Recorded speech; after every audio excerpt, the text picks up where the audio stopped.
누가복음 9장 7절에서 17절 너희가 먹을 것을 주라 라는 제목으로 공부하겠습니다.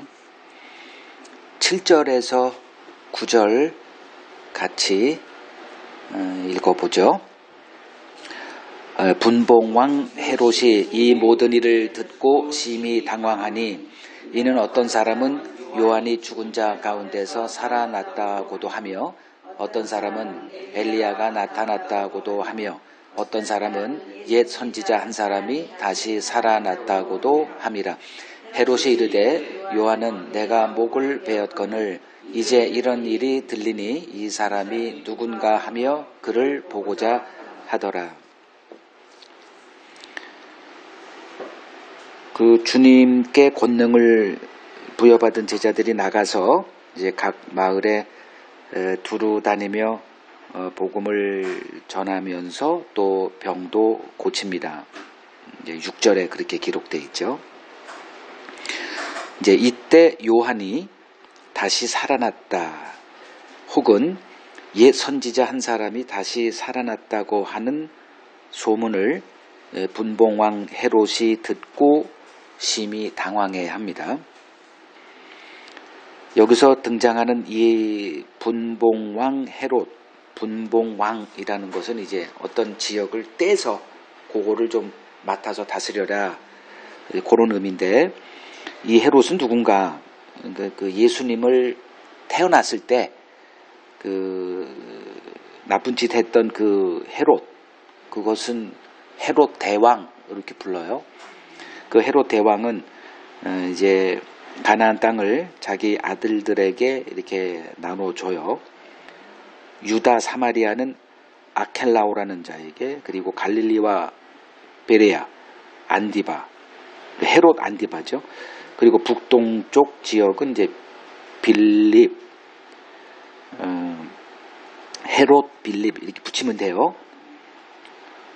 이 세 지역을 이렇게 세 아들에게 이렇게 나눠줍니다. 그래서 지금 여기에 등장하는 분봉왕 헤롯이란 사람은 바로 이제 헤롯 안디바 이렇게 보면 돼요. 그 헤롯 안디바가 자기 동생 빌립, 그 북동쪽 지역을 이제 맡아서 왕이 돼서 이렇게 했던 그 동생 빌립의 아내 헤로디아를 연모하고 그 동생의 아내를 자기 아내로 삼아 버리는 일을 이렇게 하죠. 그러니까 이건 그 사람이 행해서는 안 되는 일을 지도자가 한 거예요. 그래서 사람들 가운데 이제 뭐 그 일이 회자되고 우스갯거리 소리가 이제 된 거죠. 그 일을 이제 세례 요한이 이제 엄중히 책망 공개적으로 하죠. 이것을 누가 이제 극도로 미워했냐면 그 빼앗은 아내 헤로디아가 그 이제 압력을 넣어요. 남편, 지금 여기 등장하는 이 분봉왕 헤롯 안디바죠. 결국은 그래서 자기는 그럴 의도가 없지만 아내가 너무 좋아서 자기 아내를 삼았는데 이걸 그냥 공개적으로 책망하고 난리 법석을 치는 이 세례 요한을 가만두면 되겠느냐, 계속 압력을 넣자 이 사람이 이제 이를 이기지 못하고 세례 요한을 체포해서 옥에 가둬두는 일을 하죠. 근데 그는 세례 요한을 하나님의 선지자로 인정하고 두려워하고 있었던 자예요. 그러니까 종교심이 좀 있었던 사람이죠. 아내 성화 때문에 할 수 없이 이제 세례 요한을 이제 옥에 가둬둔 겁니다. 그까지만 이제 한 거예요. 그런데 생일잔치 때 이제 그 헤로디아의 딸이 그 헤로디아의 사주를 받고 춤을 추고 그 아비의 이제 어떤 그 소원을 이제 듣게 되는 일이 벌어지죠. 그때 요렇게 해라. 그 사주를 받은 이 헤로디아의 딸이 그 춤을 추고 거기에 이제 이렇게 홀딱 반한 그 아빠 되는 이 사람이 그 무엇이든지 들어줄 테니 말만 해. 그때 이 딸이 요구한 게 세례 요한의 목을 달라. 이걸 이렇게 요구를 한 거죠. 그 자기가 말을 약속을 했으니까 왕이 돌이킬 수는 없고, 그래서 할 수 없이 이제 세례 요한의 목을 치는 일을 자행을 한 거죠, 이 사람이. 이런 상황 가운데 이제 어떤 사람들이 예수를 보면서 세례 요한이 다시 살아난 자다, 혹은 어떤 한 선지자가 다시 살아났다, 옛날에 그 유명한 선지자가 다시 살아난 거야, 뭐 이런 소문을 이렇게 듣다 보니 이 헤롯이 양심에 찔려서 이게 그러니까 신앙심은 있고 종교심은 있고, 그리고 이걸 이 목을 자기가 쳤는데, 이 세례 요한이 다시 살아난 자야? 이 소문이 이제 이렇게 들리니까 이게 이제 당황한 거예요. 그래서 구절을 보면 이 사람이 도대체 누군가, 예수에 대해서 좀 그를 이제 만나서 확인해 보고자 했던 그 기록, 요게 바로 이제 그러한 배경이 있다는 거죠. 자, 예수가 이적을 행해요. 뭐 제자들도 이적을 행하고, 그러니까 센세이션을 한 일들이 이제 막 벌어지는 거죠. 가는 곳마다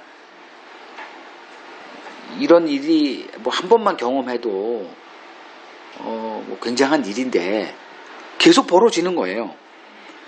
그러다 보니까 뭐 예수님은 이전에 우리가 봤죠. 그 야이로의 딸 죽었는데 갈 때 잔다라고 하니까 막 조롱했다는 것도 다 기억나죠. 사람들에게 이런 소문이, 죽은 여자를 살리는 이런 소문이 파다하게 이제 퍼지는 거예요. 뭐 그리고 각종 질병들 다 고치고 지금 이제 이런 것들을 이제 보고 사람들이 예수에 대해서 다양한 해석들을 내놓습니다. 이 내용이 그거죠. 어떤 사람 이제 7절에 어떤 사람은 세례 요한이 죽은 자 가운데 살아난 자, 예수가 바로 그 사람 같아. 근데 세례 요한은 한 번도 이적을 행하지는 않았죠. 그리고 또 엘리야가 나타났다기도 하고, 또 어떤 사람은 옛 선지자 중에 한 사람이 다시 살아났어, 뭐 이렇게도 얘기를 해요. 그러니까 예수에 대해서 다양한 해석을 내놓죠. 그때만 그런 게 아니에요. 오늘날도 이렇게 그 사람들이 예수에 대해서 이렇게 많은 자기들의 견해를 내놓습니다. 수많은, 우리나라만 해도 한 뭐 수만 명의 목사님들이 주일마다 가르칠 때마다 예수는 이런 분이야 라는 것을 이렇게 다양한 해석을 내놓죠. 우리나라뿐만 아니고 전 세계적으로 예수에 대한 그냥 뭐 서로가 이렇게 상충되는 어떻게 이렇게 다양한 주장들을 내놔요. 또 이러한 얘기를 듣고 화들짝 놀라는 헤롯 안디바와 같은 이런 종교심이 충출한 사람도 있습니다. 거기에 또 그런가 보다 이렇게 넘어가는 사람. 자, 이러한 그 다양한 해석들, 그리고 그러한 주장에 이렇게 받아들여서 이렇게 막 흥분하고 당황해하는, 놀라기도 하고, 그런가? 뭐 이런 현상들을 보면서 우리가 생각해야 될 게 뭐냐면, 이들 모두 진짜 보아야 할 것은 보지 못하고 있구나라는 생각이 들어요. 왜 이렇게 다양한 주장들 서로 달라요. 확실히 다릅니다. 그 비근한 게 이제 각 교단의 이렇게 다양한 교단들의 현존하는 그 모습이죠. 그 교단마다 서로 주장이 달라요. 왜 이런 일들이 벌어질까? 그래서 중요한 것은 무엇일까? 진짜 봐야 될 것. 이 사람들이 지금 왜 이렇게 서로 다른 얘기를 할까? 다른 반응들을 이렇게 보일까?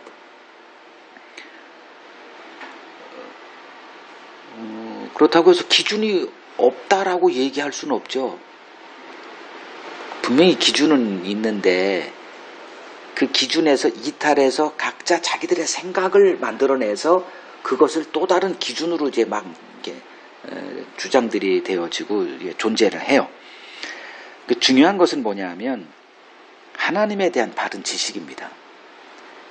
그래서 예수님이 이제 그 겟세마네 동산으로 가시면서 이렇게 이렇게 얘기를 뭔가를 하세요.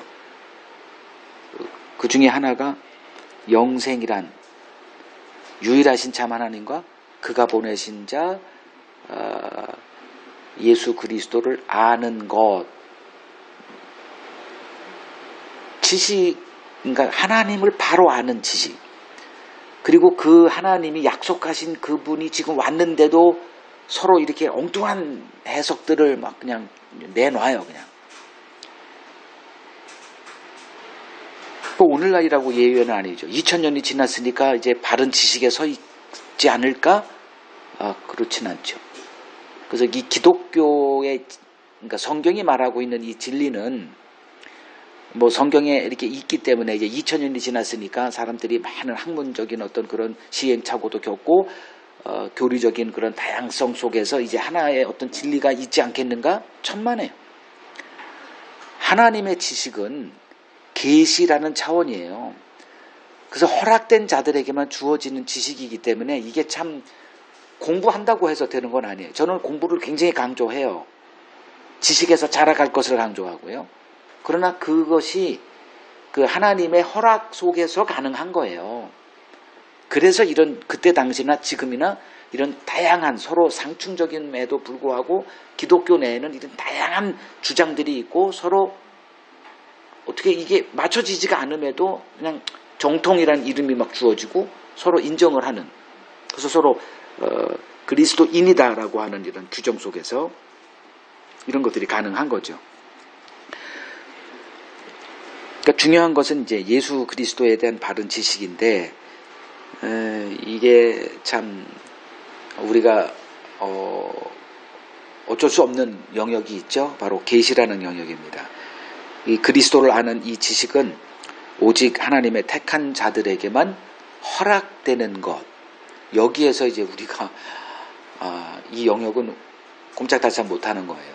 이건 하나님의 허락이 있을 때만 그들에게만 주어지는 지식이기 때문에 그거는 우리가 이제 마음대로 할 수 없는 거죠.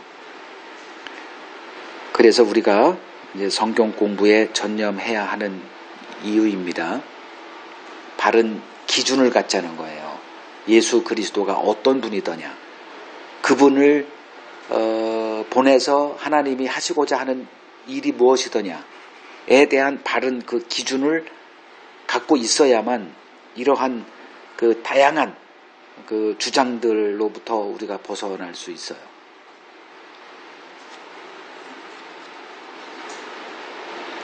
성경 공부 외에 그리스도를 아는 지식, 하나님을 아는 지식에서 자라날 길은 없다.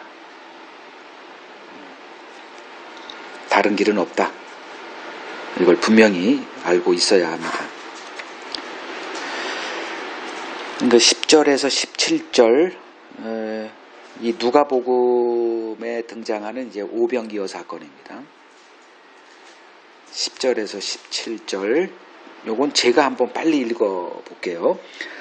사도들이 돌아와 자기들이 행한 모든 것을 예수께 여쭈니 데리시고 따로 벳세다라 하는 고을로 떠나가셨으나 무리가 알고 따라왔거늘 예수께서 그들을 영접하사 하나님 나라의 일을 이야기하시며 병 고칠 자들은 고치시더라.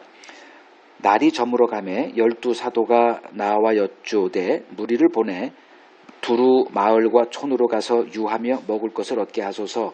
우리가 있는 여기는 빈들입니다. 예수께서 이르시되 너희가 먹을 것을 주라 하시니 여짜오되 우리에게 떡 5개와 물고기 2마리밖에 없으니 이 모든 사람을 위하여 먹을 것을 사지 아니하고서는 할 수 없습니다 하니 이는 남자가 한 5,000명 되밀어라. 제자들에게 이르시되 때를 지어 한 50명씩 앉히라 하시니 제자들이 이렇게 하여 다 앉힌 후 예수께서 떡 5개와 물고기 2마리를 가지사 하늘을 우러러 축사하시고 떼어 제자들에게 주어 무리에게 나누어 주게 하시니 먹고 다 배불렀더라. 그 남은 조각을 12바구니에 거두니라.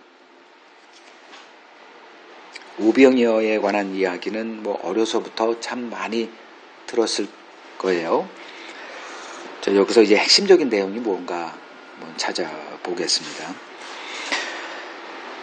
빈들까지 이제 자신을 따라온 무리들을 향해서 주님께서 하나님 나라 일을 말씀하시고 또 그 중에 병자들을 고쳐 주십니다. 때가 저녁이 됐어요. 먹을 게 다 떨어졌습니다. 이제 저녁 식사 문제가 이제 대두가 됩니다. 언제나 끝은 먹을 거로 끝나요. 여기서도 이제 제자들이 이제 염려가 된 거예요. 무리들이 가져온 음식도 떨어지고 제자들 역시 그들에게 나눠줄 음식은 없습니다. 그래서 무리들을 인근 마을 촌으로 보내서 거기에 유하면서 이제 자급자족하게 한 다음에 다시 모이게 하죠. 이렇게 제안을 합니다. 그러자 주님이 뜬금없이 너희가 먹을 것을 주라 이런 말씀을 하십니다. 제자들이 또 그 말을 또 액면 그대로 받아들여서 열심히 음식을 찾아요. 이게 제자들이 할 일이죠. 그 남은 것은 어떤 소년이 또 이렇게 좀 많이 가져왔는지 안 먹고 뒀는지 도시락 하나를 이제 찾은 거예요. 그 주님에게 뭐라도 했어야 되잖아요. 이거밖에 없습니다. 오병이어밖에 없습니다. 이제 요렇게 된 거예요, 일이. 그러니까 주님이 먹을 게 뭐 있다고 생각했기 때문에 너희가 먹을 걸 주라라고 하지는 않았을 겁니다.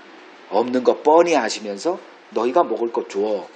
자, 이렇게 생각하면 먹을 것이 뭔가에 대한 것은 다른 것이 아니겠는가라고 생각을 해보면 되죠. 그냥 어떻게 이 오병이어를 그렇게 많이 먹이고 또 12광주리를 남겨 이런 생각보다는 이 먹을 것이라는 게 뭘 얘기하는 것이다라는 그쪽으로 방향을 좀 틀어야죠. 그리고 주님이 행하신 이 이적의 의미가 이제 그런 생각을 좀 갖게 되면 좀 풀리지 않을까 생각을 해요.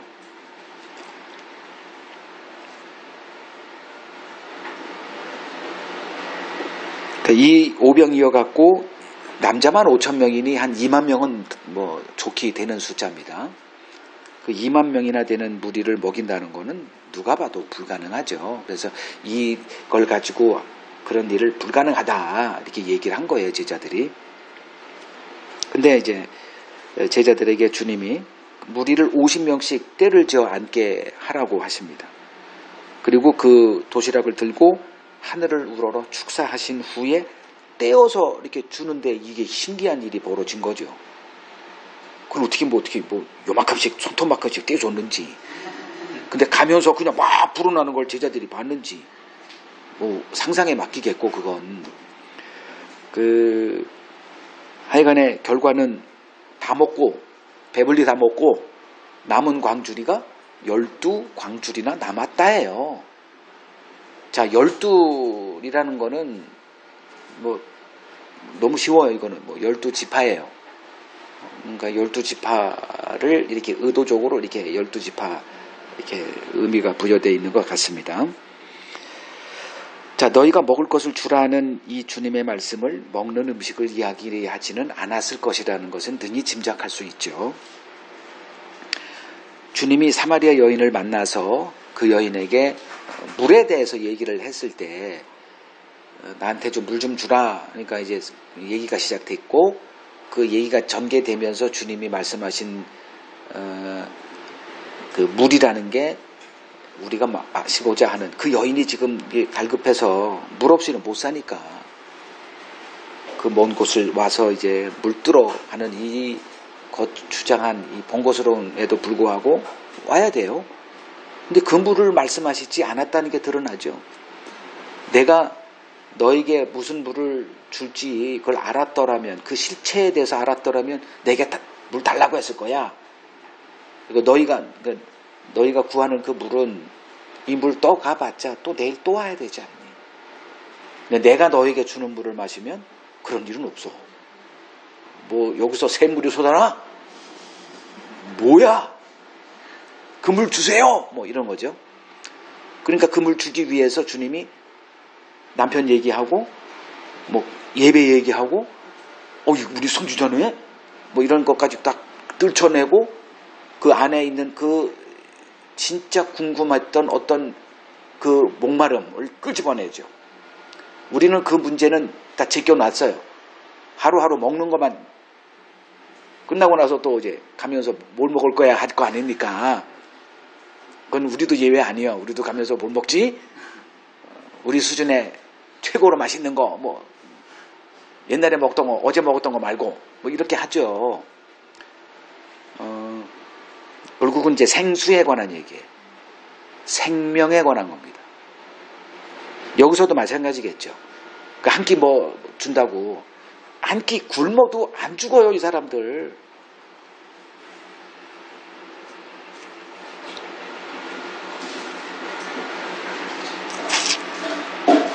그러니까 나중에 지금은 이제 뭐 다들 오리무중 뭔 소리지 다 못 알아먹어요. 근데 조금 시간이 지나고 나서 이 제자들 모두 다른 일에 부름받은 자들이다라는 것을 이제 알게 됩니다. 주님이 그 의도를 갖고 지금 계속 그 때에 그들을 세상에 내보낼 때 그 시점과 동일한 얘기를 계속 찌르는 거예요. 그걸 누가 알아요?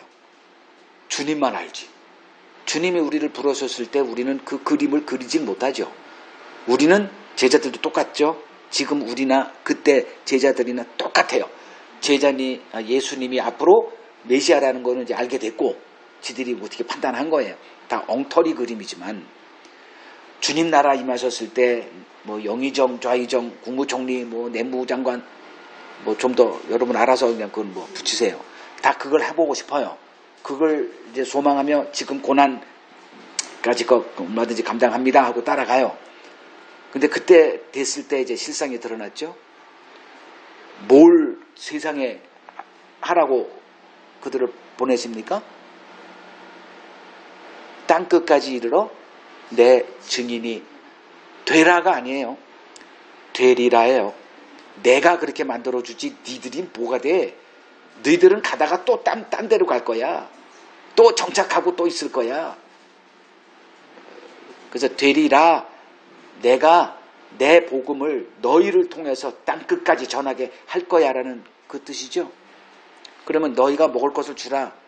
이 말을 그 그림의 끝자락에 가서 이렇게 보면 의미가 되죠. 너희가 먹을 것을 줘라. 어디 가서 땅 팔아가지고 땅 팔아 재벌이 돼가지고 전 세계에 가서 구제사업하는 이런 게 아니고 하나님과의 관계가 끊어져서 영원한 이 결별 속에 사는 내 백성들에게 너희가 먹을 걸 주라. 그러면 먹을 게 뭐예요? 예수 그리스도의 복음을 전하는 거. 그 얘기를 지금 그 그림을 주님은 그리고 계시는 거예요. 그리고 조금씩 가르쳐 주는 거예요. 그래서 12광주리가 남은 겁니다.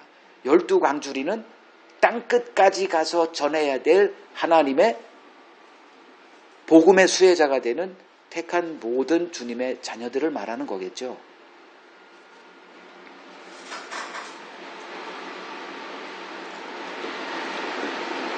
제자들은 지금 이 일이 뭔 일인지 몰라요. 주님이 계획하신 그 큰 그림은 지나가야만, 나중 일이 되고 나서야만 보여요. 항상 그렇습니다. 우리도 지금 오리무중이긴 마찬가지예요. 왜 우리가 지금 이렇게 모여서 이런 일을 하고 있을까? 우리는 몰라요. 어떤 그림을 걷고 계실지 진짜 몰라요. 그래서 그냥 맡기는 거예요. 왜? 알기 때문에. 주님이 제자들을 부르시고 그런 이 미련하고 깨닫는데 더딘 그들을 인내하시고 부르고 그리고선 어떤 일이 벌어서 다 도망가도 또 찾아가서 또 데리고 와요. 그 자리에 서 있게 하고 하나님 영 받게 하고 그리고 그들을 어떤 부르신 그 첫째 목적대로 그들을 이렇게 사용하시더라고요. 그래서 이 큰 그림을 봤기 때문에 그런 것에 기준해서 오늘날 우리들의 이것도 내가 고민할 게 아니구나. 이건 부르신 분이 책임지는 거구나.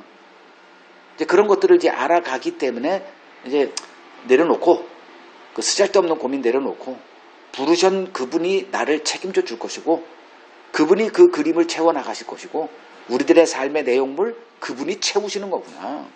내가 고민할 게 아니구나. 이러한 이제 내려놓음, 이걸 이제 은혜의 세계라 그러죠.